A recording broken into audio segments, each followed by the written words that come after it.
Hi everyone, it's Jerry. This is Game 3 from the 2011 Women's World Chess Championship match.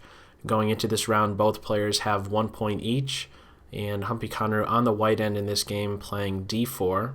Hou Yifan opting for e6, which is allowing for maybe a Dutch defense after c4 f5, or even e4 d5, the French defense.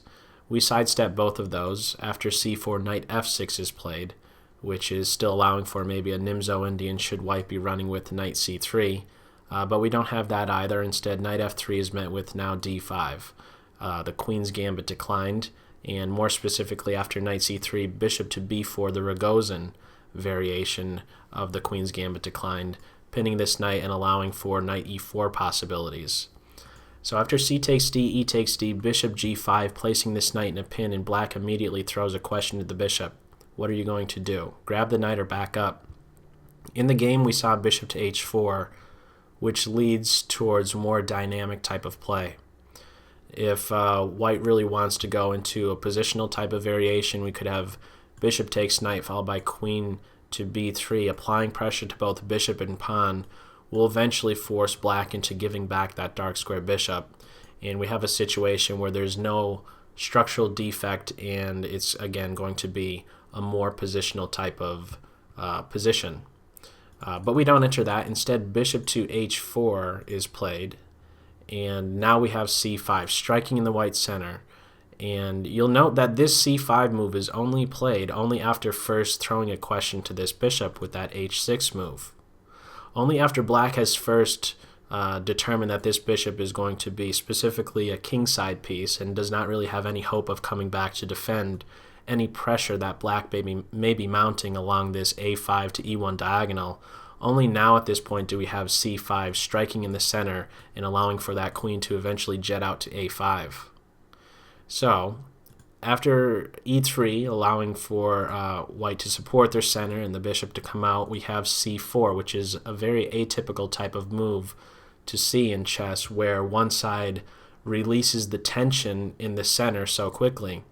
Usually it's better to maintain that tension because, well, at least for one reason, you are retaining possibilities. Maybe you want to push forward, maybe you want to capture, or at least keeping your opponent guessing as to which one of those two options you're going to run with is going to turn out to be a good thing.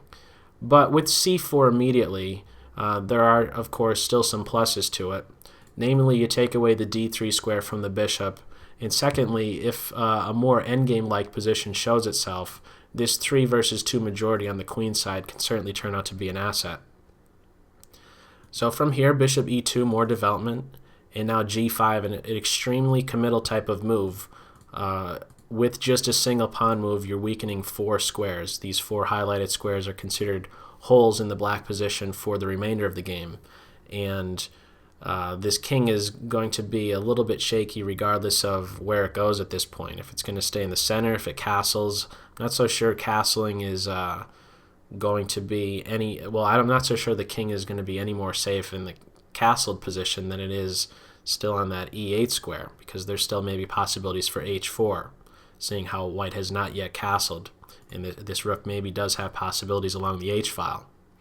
So the typical continuation, if black is going to run with g5, you're not just doing that to just kick the bishop somewhere else and then castle or bring the knight to c6. You have to be very direct. You're doing this to break the pin and allow this knight to now move, and that's exactly what we see. It centralizes itself. We have 2 pieces in white's territory applying pressure to the c3 square, and white is forced on the defensive for a little bit. After rook c1, queen a5, more fuel is being added to that c3 square. White is the side that is better developed, but it's certainly the black side who's putting more pressure on white for the time being. In the game, we saw knight to e5, and then after bishop takes, pawn takes, knight c6. Now, it's important to be aware of a couple possibilities that black has at this point. After knight e5 is played, we could have... Well, okay, we had bishop takes, knight, pawn takes, and then knight to that c6 square. But if knight takes c3, that's a flat-out blunder, just pointing one variation out. Queen d2, first a pin and then win of the knight. An additional thing to recognize is that after knight takes, pawn takes, bishop takes with check, king to f1, we have a situation where white is down a pawn, but where is the compensation? Well, here are a couple things to be aware of. How exactly to assess this position, in other words, what exactly is going on? Well, for one thing, this queen is not so happy about being tethered to this bishop. And another thing is that this king is not happy whether it's on e8 or maybe on g8. Additionally, I'm not so sure that this king is inconvenienced by not being able to castle. Because what do you do when you castle? You get your king safe, you get your rook active, or at least you allow for your rook to get active. But that's not out the window either, because the rook can come into play by way of h4, and before you know it, the h-file is peeled open, and this rook already has lateral movement in a position where this king is still it's really going to be subjected to a great deal of pressure. And the alternative of if the king gets it in its head that it thinks it could go queenside, well, it's not without its problems in the form of this bishop being able to knife its way along that b8 to h2 diagonal. So however you slice it, white is down a pawn, but there's certainly going to be compensation either in the form of, well, we have a lead in development and also king position. Now, I did take it a step further. I did wonder to myself that should this position present itself, what do you do exactly if bishop b2 is played, and then after rook b1, c3, because this seems like it's a great lockdown on the rook. Just this pawn and bishop are certainly negating the rook's presence on the board. After a move like queen to c2, I started to see things a bit more clearly, and I started to see how there could certainly be exchange sacrifices. And maybe, rook takes bishop, and the bishop that's been captured is a dark square bishop, so is there a way to now maybe exploit the dark squares that are showing themselves on the black side of the board? That's always going to be a possibility in this type of position. Additionally, there's a really nice tactical shot, and a very typical type of move that you could very well see from here is a move like knight to c6, but that's absolutely crushed right away with knight takes on f7. If king takes knight, bishop h5, king e7, queen to g6, a really sharp move, one of those quiet moves. It's not giving check, it's not capturing a piece, but it does have a great deal of sting to it, namely queen d6 is threatened, which would be mate. Additionally, queen g7 picking off the rook, etc. It's really bad news for black from here. It's going to be game over however you look at it. So that would be a really nice shot, but again, focusing on what sort of compensation would white be having should black run with this continuation. Well, again, it's coming in the form of a lead in development and also a better king position. White has a better king position and is better developed. Okay, we do not have that. Instead, after bishop takes, pawn takes, knight c6. One other thing to note, I believe white could be going with castle, and if we did have this variation, it's not going to be the win of the knight in this situation because of knight takes bishop. But again, we have a situation where white is officially fully developed. We have a case of opposite colored bishops, and being down a pawn is not really that big of a deal in that sort of situation. And again, it's coming down to lead in development and the better king. So we don't have that. So back to the game. Those are certainly important variations. I did want to just touch on those, but in the game, back to the game, we do have knight c6 at this point. So there's definitely no grabbing on c3 there. That would lose the knight. Instead, knight c6, and now white castles, and then black castles, and now bishop to f3, hitting back at that knight right here, and just trying to get rid of the one piece that's finding itself in the white position. After knight takes bishop, f takes, and this is a bit atypical. Usually captured towards the center unless you have a good reason not to. Well, the good reason that white is apparently assigning for not capturing in that direction is because they want to have some play for the rook along that now newly opened f-file. So knight takes on e, pawn takes, bishop e6, and what a shattered type of pawn structure we have going on here. But then again, this is a pawn that's showing itself in black's territory. It's allowing for a support point for the rook, and that's the variation that white runs with from here. After bishop h5, pressure on f7, and more specifically, again, getting ready to have some lateral movement for that f rook. From here, we have queen takes a, and I believe that this is where maybe white could have adjusted some things. I don't know that there's a great rush with going with bishop to h5 and giving up the a pawn, which is certainly a very significant one. I mean, we're still, I believe, in a long way off from this just being a case of, well, okay, yeah, you lose your a pawn, then then black just has a passed a pawn and can just push it right away. It wouldn't be that clean, but I don't know that there's really a need to give up that a pawn. I think rook to f2 is a better move to look into. Again, just watch over that point and follow up with a move like queen to d4. I think that can turn out to be an excellent post for that white queen. She cannot be chased away, and I believe that position on d4 is so strong that black would need to be challenging that queen. And in the event of the white queen being captured on d, we would have a situation where white can restore their pawn structure, and that would actually be a really nice pawn chain. And in the resulting more simplified endgame, I believe white would be the side that's doing better because of this bishop, the bishop having a target in that of this d5 pawn. I think it turns out to be a case of white having the better bishop, and also maybe even some pressure against these two pawns. The white rooks could maybe transfer themselves to the a and b files. But we don't have that. Instead, white runs with a more calculated type of variation. Bishop h5, queen takes a, rook f6, getting ready to gobble up the h6 pawn.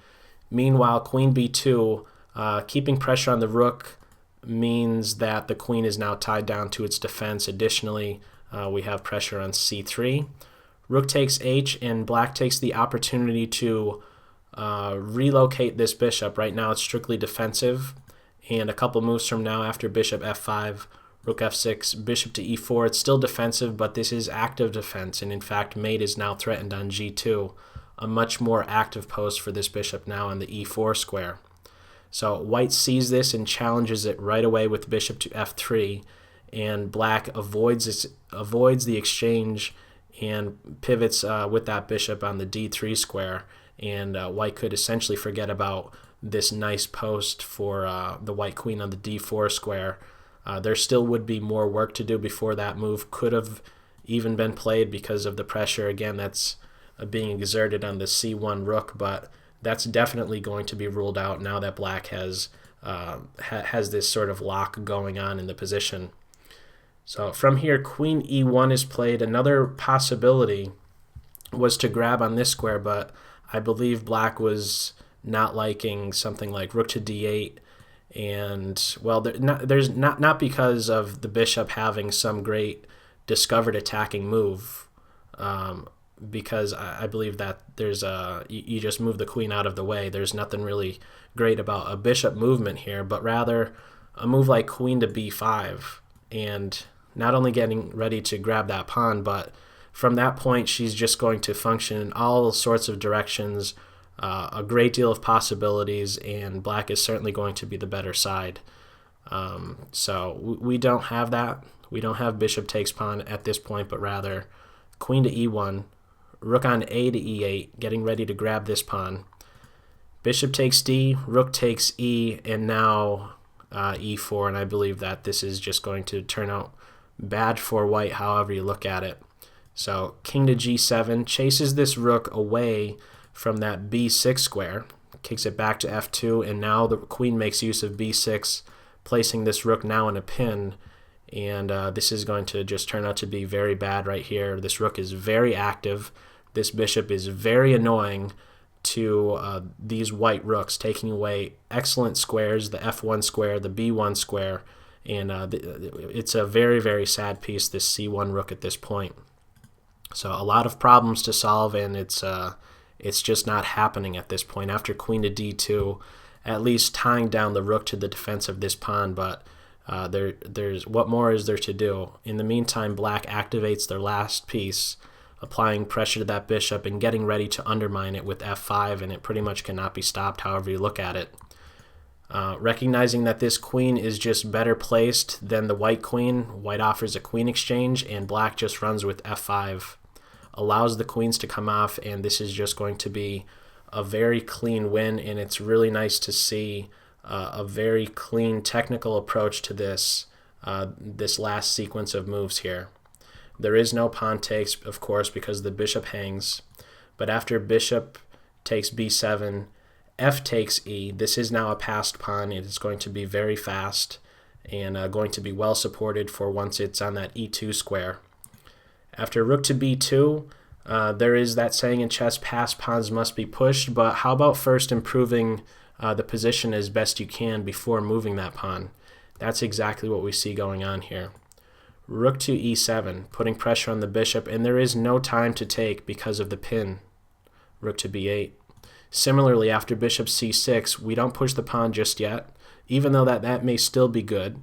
We just have rook to d6, same thing going on. If rook takes b6, then rook to c7, and we're winning the bishop again. So only after first chasing this bishop, we had rook here, hitting the bishop.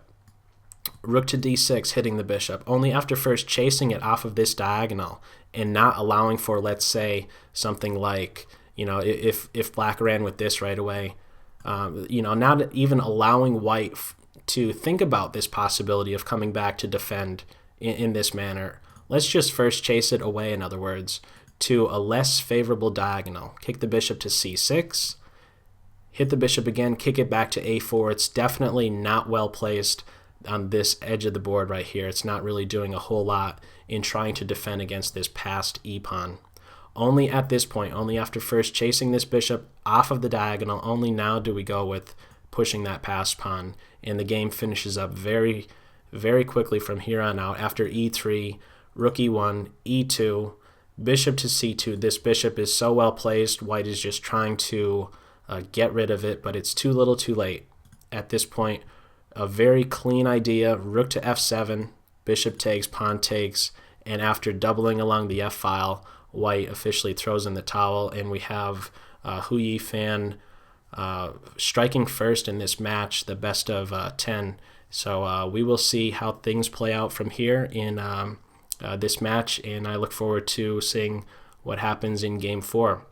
So that's all for this video. As always, I hope you got something out of it. Take care. Bye.